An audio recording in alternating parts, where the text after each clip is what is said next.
There's a church in the valley by the wildwood, no lovelier place in the dale.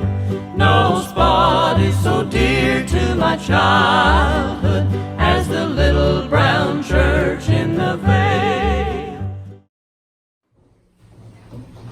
Good afternoon. So as usual, I didn't even bother writing anything down because I know Spirit is going to step in and have a lot to talk about, and they've certainly been in my head all morning with several different thoughts, and I keep going back and saying, I understand that I have kind of my own ADD thing going where I'm in 50,000 places at once, but you've got to tie it into a coherent talk so I'm not just ranting for 15 minutes and people leave thinking, oh my God, she needs medication. Well, this is true, I do.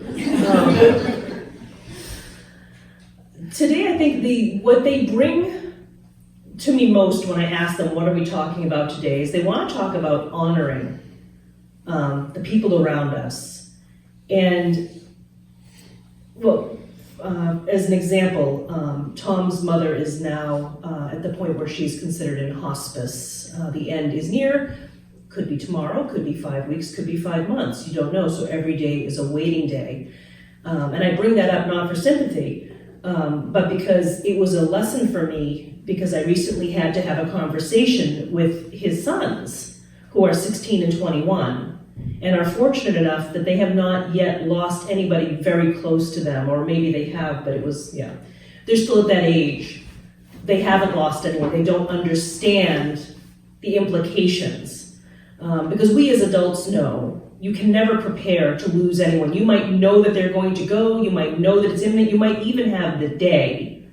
But when that day comes, the emotional impact is something that you cannot take in small increments to stave it off. There's no vaccination from mourning.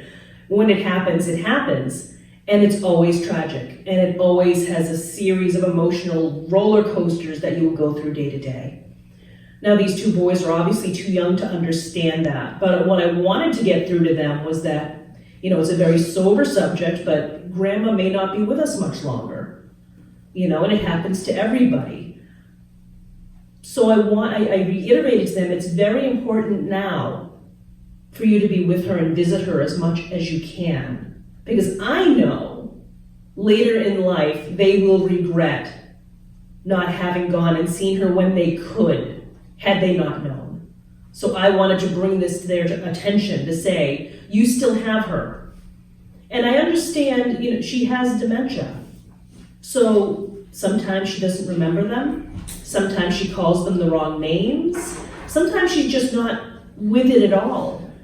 And, without getting too philosophical with them, I had to say, even if she doesn't know who you are, on some level, she does.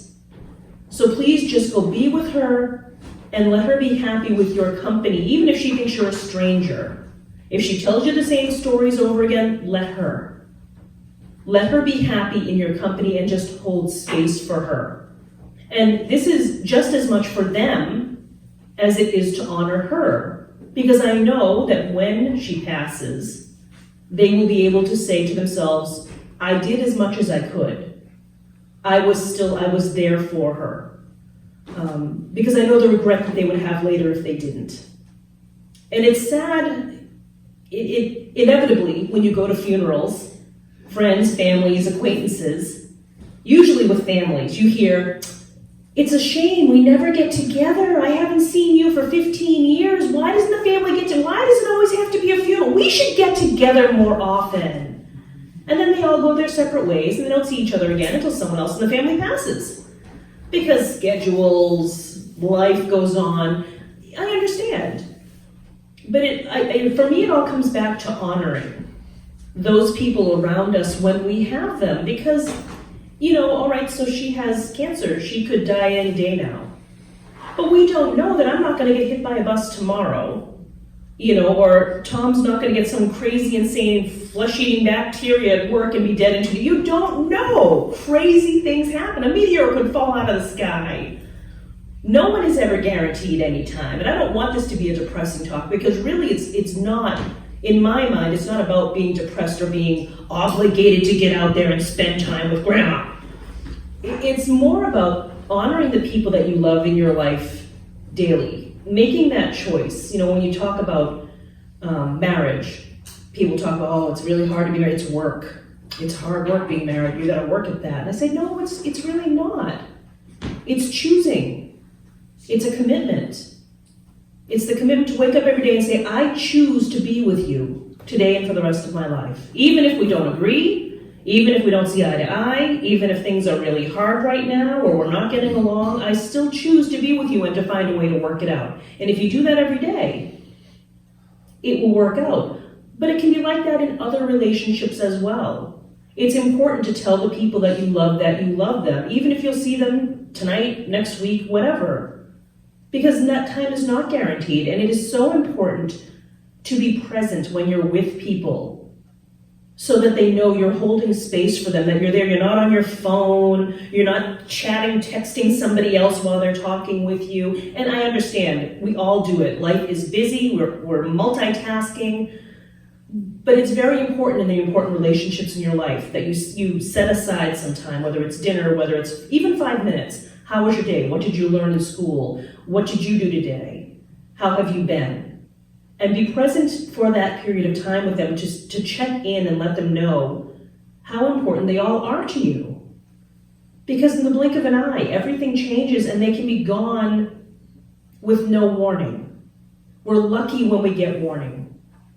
You know, as much as I will miss my mother-in-law and I love her dearly, in many ways it will be merciful when she finally goes, she won't be suffering anymore. And we are blessed that we have this warning that it's not her getting hit by a bus or falling and winding up in the hospital and then suddenly she's gone and we never expected it. So we get to at least buffer ourselves for that. And still yet we know we will deal with the mourning when that time comes.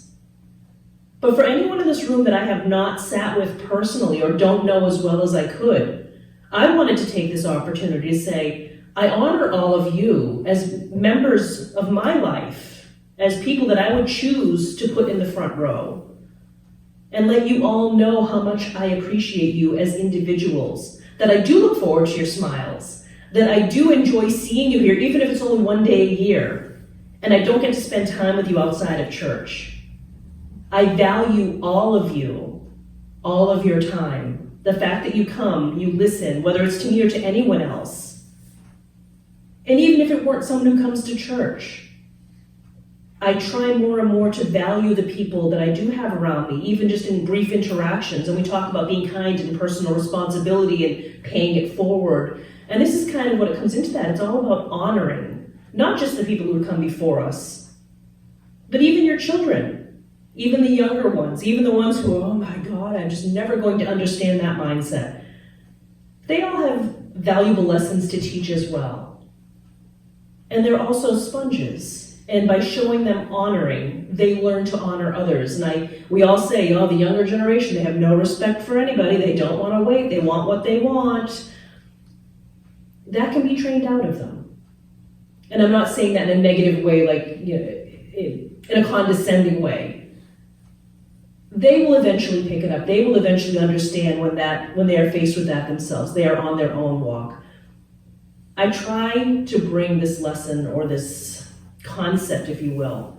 Spirit has been very big on that this week, of honoring each other. And I've seen several different ways of doing it. I went to a seminar when I was in England last at Arthur Findlay. One of the tutors said that when she flew over, one of the stewardesses gave everyone a little card. It was smaller than a business card, but it had a little heart on one corner.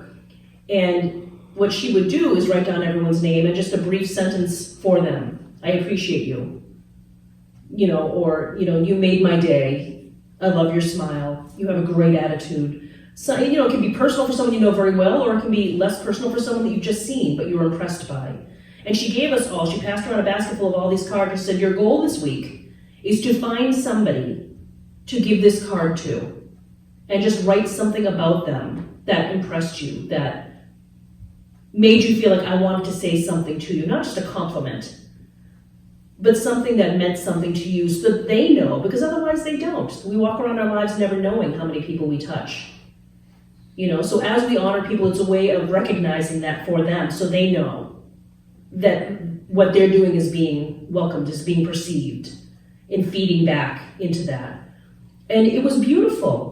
And she gave us all a little card, and I found someone to give my card to. And right before the week ended, one of the other tutors came up to me, and she gave me that little card and just said, "You're doing a really great job. I admire you." And I still have that in my wallet today. I was so honored that one of the tutors would pick me out of a class of 60 to 80 people and give that to me. And do I think that I'm all that? No, but it was wonderful that I felt recognized by someone, that I felt like, oh, someone thinks I'm special. And I don't know that we do that enough in our daily lives. It's easy to take your husband, your wife, girlfriend, boyfriend, because you see them most of the time. And usually we put most of our attention into that, but even just the people at the coffee shop. Hey, thank you, you did a really good job today. I see people that are happier, that are smiling and bring that infectious attitude with them to work, and I have to stop and say, I love your attitude. Keep it up, you're doing a great job. And that little bit of feedback helps to bolster that and keep it going. So not only do we not push back against the negative, but we honor the positive. We help to reinforce that, so that if she runs into a jerk next, she's already got that positive attitude to carry her through that and help her to sail over that. So it'll be a little bit brief today, but that's just the thoughts that have been running around in my head. Please, please, please appreciate the people that you have in your life. And I don't want this to be a negative or an obligatory thing, but just a reminder from Spirit that we are all special. That each one of us has a unique, diverse, crazy, eccentric story that no one would guess by looking at us necessarily, unless you're like me and you blab it to everybody. But for the most part, everyone has a wonderful, unique story that you may never know about. And their character that you see looks so very different than the person that is inside of them, that wild child that grows up within them. It's wonderful to take an opportunity to get to know people and see, before you hear about it at their funeral, what kind of a person they were, they are, and they will be. And just to appreciate and honor that. So with those thoughts, I will leave you. Thank you.